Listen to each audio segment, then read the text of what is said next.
the mirror. The next time you're alone in your room, turn down the lights. Think of something on your body that varies in length, such as hair. It must be clearly viewable from your perspective. Grab a ruler and, looking in the mirror, quickly grab a hair at random. You must confuse it. Hold it in position as best as you can and note the length. Look down. Yours will be different. Don't look back up. Don't turn your back to that mirror ever again.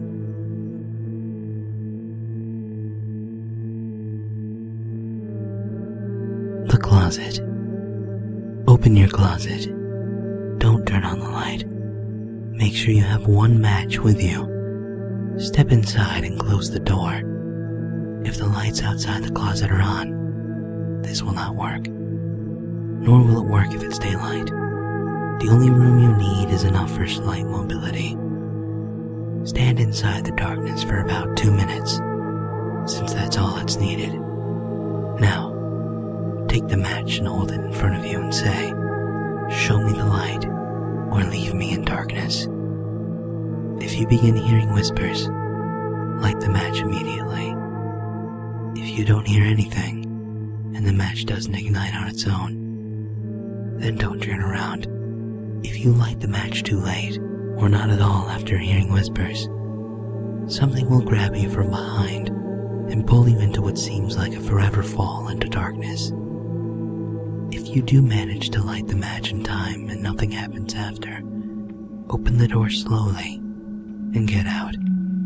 Then close the door, but do not look inside. From then on, never look inside your closet without the light on at all.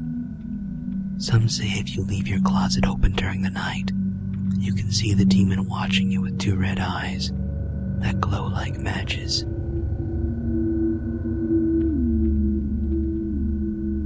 Messages. It's early in the morning.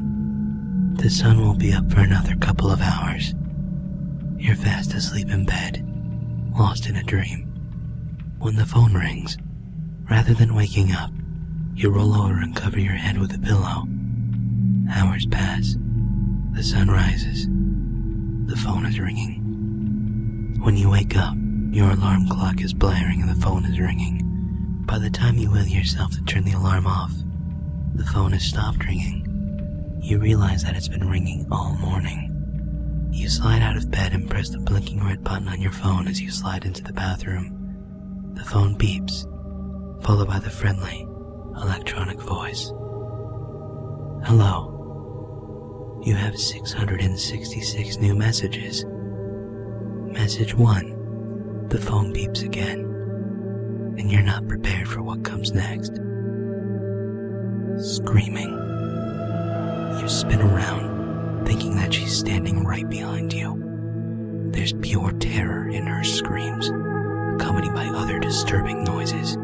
You stand there, horrified, for about 10 seconds. The screaming gives way to hysterical, garbled crying before dying out with sounds of spilling meat and tearing flesh. The phone beeps again. You're shaking. Message 2. Angel. A few years ago, a mother and father decided they needed a break, so they wanted to head out for a night on the town. They called their most trusted babysitter. When the babysitter arrived, the 2 children were already fast asleep in bed, so the babysitter just got to sit around and make sure everything was okay with the children. Later that night, the babysitter got bored and went to watch TV, but she couldn't watch it downstairs because they did not have cable downstairs. The parents didn't want children watching too much garbage. So, she called them and asked them if she could watch cable in the parents' room. Of course, the parents said it was okay, but the babysitter had one final request. She asked if she could cover up the angel statue outside the bedroom window with a blanket or cloth. At the very least, close the blinds, because it made her nervous. The phone line was silent for a moment. and the father who was talking to the babysitter at the time said, "Take the children and get out of the house. We will call the police. We do not have an angel statue." The police found all 3 of the house occupants dead within 3 minutes of the call. No angel statue was ever found.